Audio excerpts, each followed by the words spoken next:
함께 보실 말씀은 구약성경 에스겔 37장입니다. 10월 7일 에스겔 37장을 낸 날인데 37장도 28절까지 길게 되어 있어서 다 읽지는 않고요. 우리 1절부터 14절까지만 공독하겠습니다. 구약성경 에스겔 37장 1절부터 14절까지 말씀, 구약성경 1209쪽 전후를 보시면 되겠습니다. 1절부터 14절까지 함께 공독합니다. 여호와께서 권능으로 내게 임재하시고 그의 영으로 나를 데리고 가서 골짜기 가운데 두셨는데 거기 뼈가 가득하더라. 나를 그 뼈 사방으로 지나가게 하시기로 본즉 그 골짜기 지면에 뼈가 심이 많고 아주 말랐더라. 그가 내게 이르시되 인자야 이 뼈들이 능히 살 수 있겠느냐 하시기로 내가 대답하되 주 주께서 아시나이다.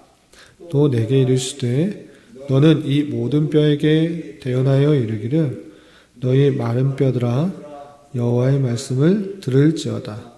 주 여호와께서 이 뼈들에게 이같이 말씀하시기를 내가 생기를 너희에게 들어가게 하리니 너희가 살아나리라. 너희 위에 힘줄을 두고 살을 입히고 가죽으로 덮고 너희 속에 생기를 넣으리니 너희가 살아나리라. 또 내가 여호와인 줄 너희가 알리라 하셨다 하라. 이에 내가 명령을 따라 대언하니 대언할 때 소리가 나고 움직이며 이 뼈 저 뼈가 들어맞아 뼈들이 서로 연결되더라. 내가 또 보니 그 뼈에 힘줄이 생기고 살이 오르며 그 위에 가죽이 덮이나 그 속에 생기는 없더라. 또 내게 이르시되 인자야 너는 생기를 향하여 대언하라. 생기에게 대언하여 이르기를 주 여호와께서 이같이 말씀하시기를 생기야 사방에서부터 와서 이 죽음을 당한 자에게 불어서 살아나게 하라 하셨다 하라. 이에 내가 그 명령대로 대언하였더니 생기가 그들에게 들어가매 그들이 곧 살아나서 일어나 서는데 극히 큰 군대더라. 또 내게 이르시되 인자야 이 뼈들은 이스라엘 온 족속이라. 그들이 이르기를 우리의 뼈들이 많았고 우리의 소망이 없어졌으니 우리는 다 멸절되었다 하느니라. 그러므로 너는 대언하여 그들에게 이르기를 주 여호와께서 이같이 말씀하시기를 내 백성들아 내가 너희 무덤을 열고 너희로 거기에서 나오게 하고 이스라엘 땅으로 들어가게 하리라. 내 백성들아 내가 너희 무덤을 열고 너희로 거기에서 나오게 한즉 너희는 내가 여호와인 줄을 알리라. 내가 또 내 영을 너희 속에 두어 너희가 살아나게 하고 내가 또 너희를 너희 고국 땅에 두리니 나 여호와가 이 일을 말하고 이룬 줄을 너희가 알리라. 여호와의 말씀이니라. 아멘. 네, 감사합니다. 오늘 말씀의 본문은 에스겔 37장입니다. 우리가 어제 살펴봤던 에스겔 36장에서는 이스라엘의 참된 회복이 어디서부터 나오는가를 살펴볼 수 있었습니다. 그것은 이스라엘 백성들이 스스로 회개하고 뉘우쳐서 이스라엘이 회복되는 것이 아니라 하나님께서 그들에게 새 영을 부어 주어서 굳은 마음들이 살같이 부드러운 마음이 되는 것이고 또 새 영을 부어 주셔서 하나님의 율례를 지킬 수 있도록 하는 그 하나님의 놀라운 주권 가운데 회복된다는 것을 살펴볼 수 있었습니다. 그리고 계속해서 이어지는 오늘 37장에서는 마른 뼈 환상과 또 막대기 상징을 통하여서 이스라엘 백성들의 회복, 그것이 오직 하나님께서 역사하여 주셔서 일어난다는 것들을 다시 한번 확증하는 내용이 나오게 됩니다. 그 내용을 통해서 교훈받을 수 있는 것이 무엇인지 생각해 보도록 하겠습니다. 우선 37장 1절에서 보면 하나님께서 에스겔을 선지자를 통하여서 골짜기에 마른 뼈들이 가득 있는 그 곳으로 인도하시는 모습을 볼 수 있습니다. 그래서 1절에서 보시면 여호와께서 권능으로 내게 임재하시고 그의 영으로 나를 데리고 가서 골짜기 가운데 두셨는데 거기 뼈가 가득하다 그랬습니다. 하나의 환상을 보여주시기 위해서 뼈가 가득한 골짜기로 인도하신 것입니다. 그 뼈가 얼마나 많은가 2절에서 보시면 나를 그 뼈 사방으로 지나가게 하시니 본즉 그 골짜기 지면에 뼈가 심이 많고 아주 말랐다 그랬습니다. 그 골짜기에 가득 그 뼈들이 널려있는 그 모습인데 그 뼈들도 완전히 말라서 아주 오래된 듯한 전혀 살아날 수가 없을 정도의 모습들로 가득하게 되어 있는 것입니다. 그럴 때 하나님께서 에스겔 선지자에게 이렇게 묻습니다. 3절 보시면 그가 내게 이르시되 인자야 이 뼈들이 능히 살 수 있겠느냐 하시기로 내가 대답하되 주 여호와여 주께서 하시나이다 라고 하십니다. 그러니까 이 뼈들을 보여주시고 에스겔 선지자에게 이 뼈가 과연 살아날 수 있겠느냐 정말 아무 소망이 없어 보이는 완전히 말라 보이는 그 뼈들인데 살 수 있겠느냐 선지자에게 묻습니다. 선지자는 선뜻 대답하지 못합니다. 이것이 살아날 수 있는 것은 오직 주님께서만 아십니다 라고 고백하게 됩니다. 그때 하나님께서 에스겔 선지자를 통하여서 그 뼈들이 다시 살아날 것을 또 말씀하시는데 직접 하시는 것이 아니라 에스겔 선지자가 말하는 것을 통하여서 다시 그 뼈들이 살아나게 되는 그 모습들을 수행할 수 있도록 이렇게 말씀하십니다. 그래서 4절 보시면 이르시되 너는 이 모든 뼈들에게 대언하여 이르기를 너희 마른 뼈들아 여호와의 말씀을 들을지어다. 주 여호와께서 이 뼈들에게 이같이 말씀하시기를 내가 생기를 너희들에게 들어가게 하리니 너희가 살아나리라. 너희 위에 힘줄을 두고 살을 입히고 가죽으로 덮고 너희 속에 생기를 넣으리니 너희가 살아나리라. 또 내가 여호와인 줄을 너희가 알리라 하셨다 하라 라고 하면서 하나님께서 이스라엘 선지자에게 에스겔 선지자에게 그 대언하는 것을 통하여서 그 완전히 말라버린 그 뼈들이 다시 살아날 뿐만 아니라 생기가 돌아날 것을 이렇게 예언한 것입니다. 이 말씀을 듣고 그대로 순종하여서 뼈들에게 말하여서 그 뼈들이 다시 이 뼈들이 연락되고 또 가죽이 덮여서 일어나게 됩니다. 그리고 나서 생기가 없는 그 모습들 가운데 생기에게 멸하여서 그들에게 들어가게 하여서 그 마른 뼈들이 연락되고 또 가죽이 덮이고 사람의 모습으로 될 뿐만 아니라 생기가 입혀져서 온전한 회복된 모습들이 있는 것을 보게 됩니다. 그래서 다시 생기가 드러나서 그 뼈들이 다 일어나서 극히 큰 군대를 이루는 모습을 환상 가운데 보여주시게 됩니다. 왜 이것을 보여주는가? 갑자기 에스겔 선지자에게 마른 뼈가 다시 살아나는 환상을 왜 보여주는가? 그것도 특별히 하나님께서 그 이유를 11절 이하 이렇게 설명하고 계십니다. 11절에 보시면 또 내게 이르시되 인자야 이 뼈들은 이스라엘 온 족속이라. 그들의 이르기를 우리의 뼈들이 말랐고 우리의 소망이 없어졌으니 우리는 다 멸절되었다 하느니라. 그렇습니다. 이 뼈를 갑자기 보여준 이유가 무엇인가? 이스라엘 백성들이 자신들이 이렇게 완전히 말라 비틀어져 버린 아무런 소망이 없는, 생기가 없는, 희망이 없는 그런 마른 뼈와 같다라고 생각을 하고 있는 것입니다.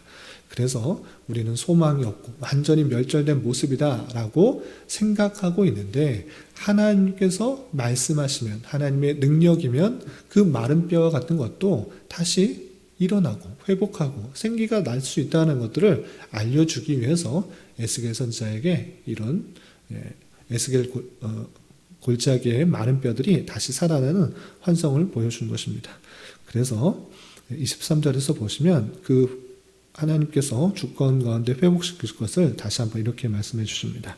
13절 보시면 내 백성들아 내가 너희 무덤을 열고 너희로 거기에서 나오게 한즉 너희는 내가 여호와인 줄 알리라.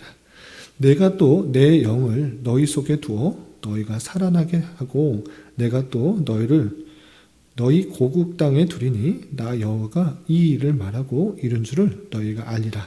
여호와의 말씀이라 라고 표현하고 있습니다.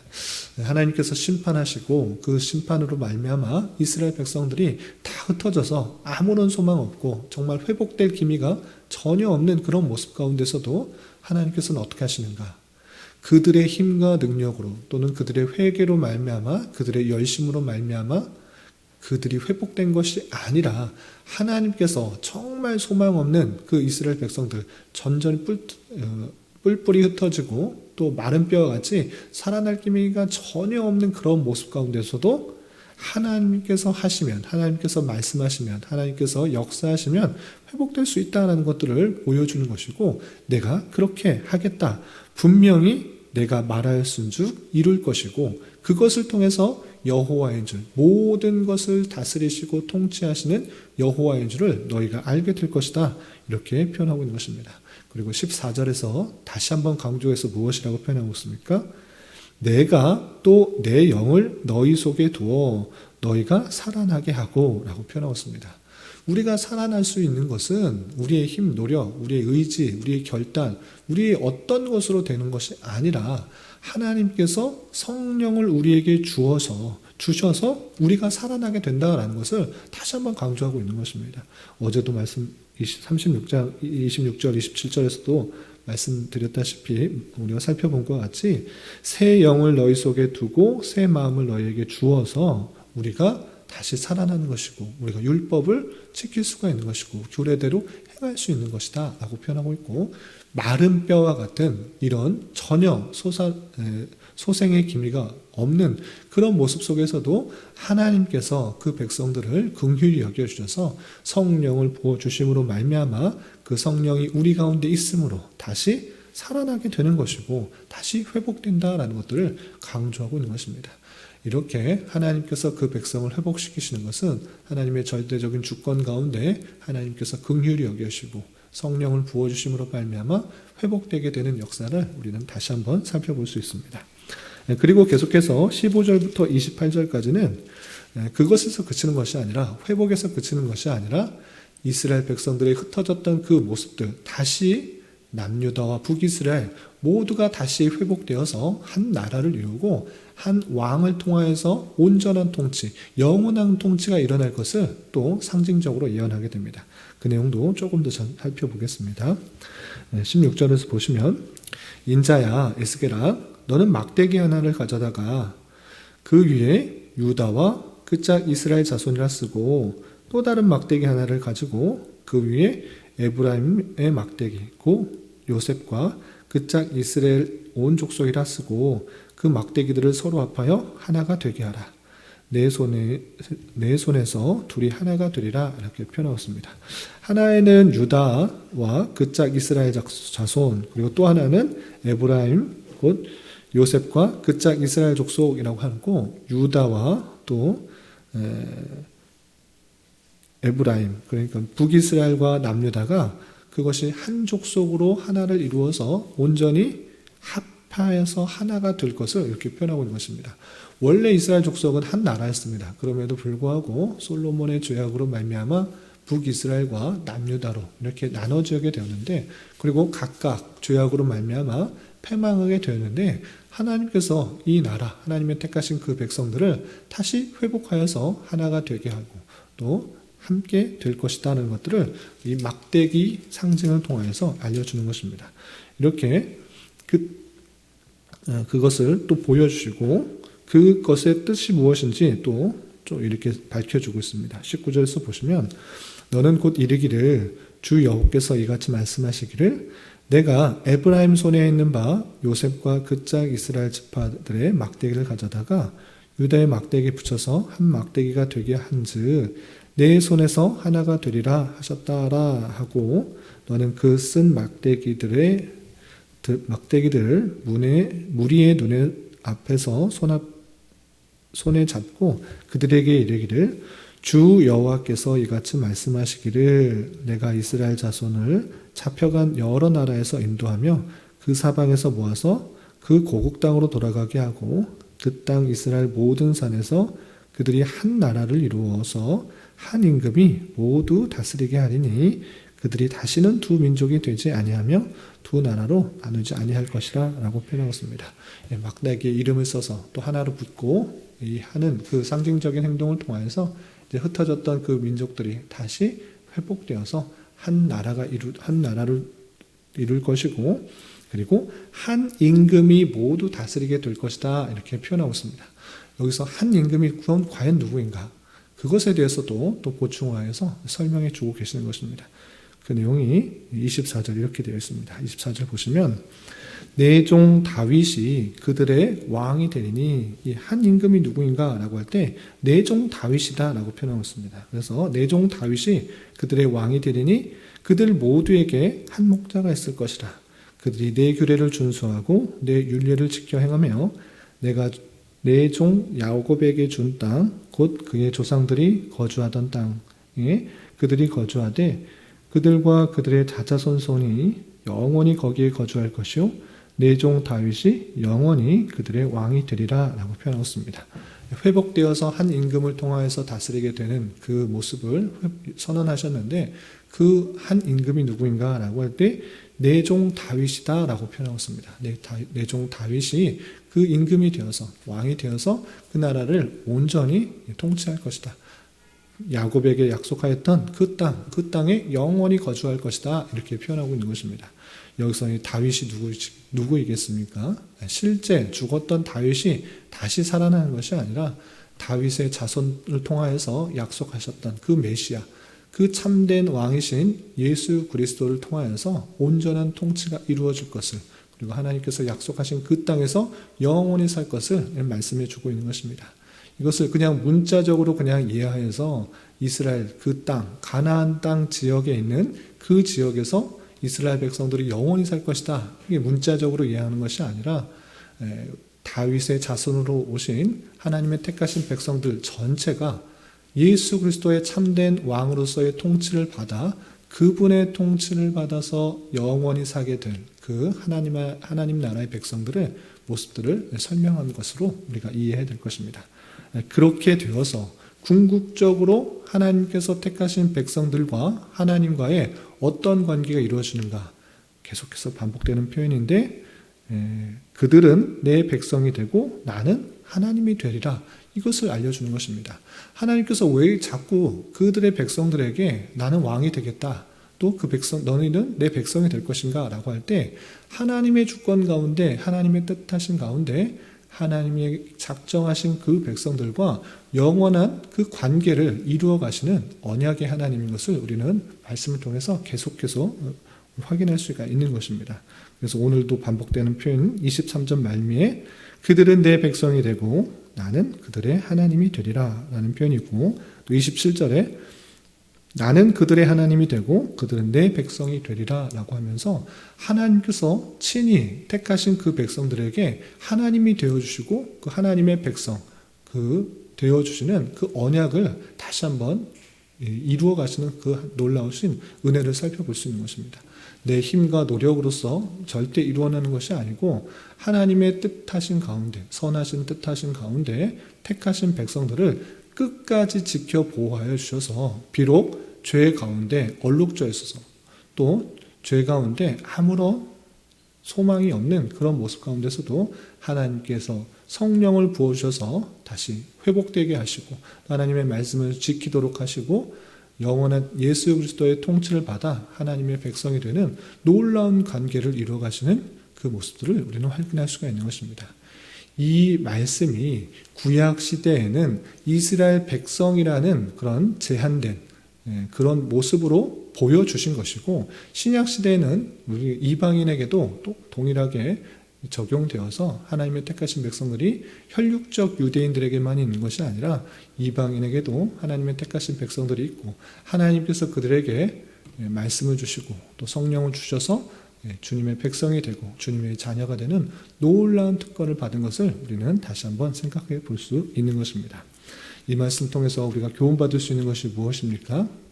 어제도 말씀드렸다시피 오늘에서도 우리가 구원받을 수 있는 것, 우리가 회복될 수가 있는 것, 우리가 하나님의 자녀가 될 수 있는 것은 우리의 힘과 노력이 있는 것이 아니라 정말 마른 뼈와 같은 아무런 소생의 기미가 전혀 없는 부패와 타락 가운데 있는 이 모습 가운데 전혀 살아날 기미가 없는 그런 죄악 가운데 있는 그런 모습임에도 불구하고 하나님께서 택하신 그 백성은 하나님의 주권 가운데 하나님의 영, 성령을 성령을 부어주셔서 다시 회복하게 하신다. 그것은 하나님의 뜻이기 때문에 그렇게 되는 것이다. 우리의 열심과 노력, 그것보다 훨씬 더 그 위에 있는 하나님의 긍휼과 자비와 사랑 가운데 그 택하신 백성들에게 하나님의 때에 하나님의 영을 부어주셔서 다시 하나님 회복되게 하시고 또 예수 그리스도로 말미암는 참된 왕을 통하여서 영원히 하나님의 백성으로서 삶을 살아가게 될 것이다. 여호와는 우리의 하나님이 되는 거고 우리는 하나님의 백성이 되는 그 언약 가운데 우리가 있게 된다는 것을 우리 에스겔 오늘 말씀을 통해서도 다시 한번 확인하게 되는 것입니다. 이런 말씀을 대하는 자로서 오직 은혜로 하나님의 택하심을 받고 또 성령을 부어주심을 받은 관계로 예수 그리스도를 주로 믿고 하나님의 백성이 되었다는 것을 늘 감사해야 될 것입니다.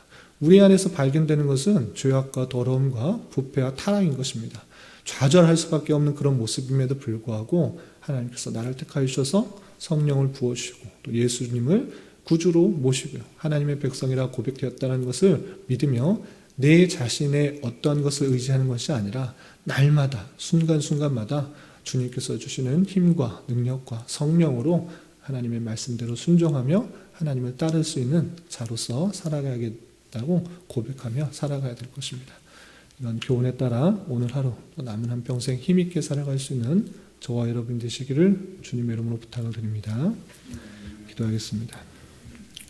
하나님 아버지 감사합니다. 오늘 말씀을 통해 마른 뼈에 대한 환상과 막대기 상징을 통하여 이스라엘 백성들이 회복되어 하나님과 다시 언약의 관계를 맺게 되는 그 말씀을 대하였습니다.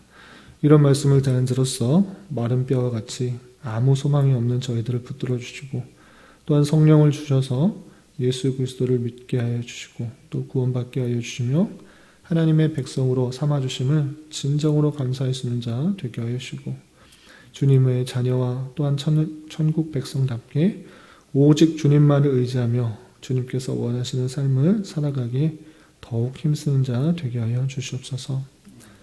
주님, 이 나라와 민족을 위해 기도합니다.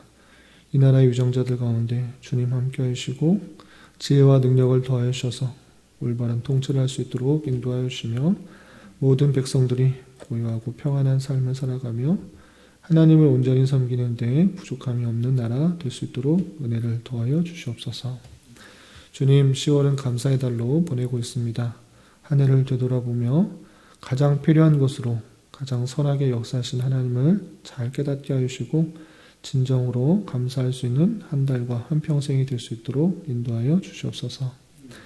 주님, 교회 가운데 육체의 연약함과 질병으로 책정과 사업장의 문제로 가족의 전도와 학업을 위해 간절히 부르짖며 나아가는 여러 지체들이 있습니다. 주님, 그들과 함께 해주시고 그들의 기도 응답해 주시사 우리의 기대와 바람보다 훨씬 더 풍성한 것으로 채우신 하나님을 깊이 경험할 수 있는 기회 되도록 인도하여 주시옵소서. 오늘 저녁에 있는 금요기도의 시간에도 주님 함께 해주실 줄 믿으며 이 시간 각자 간절히 간구하는 기도 제목 주님께서 들으시고 가장 선한 것들로 응답하여 주시옵소서.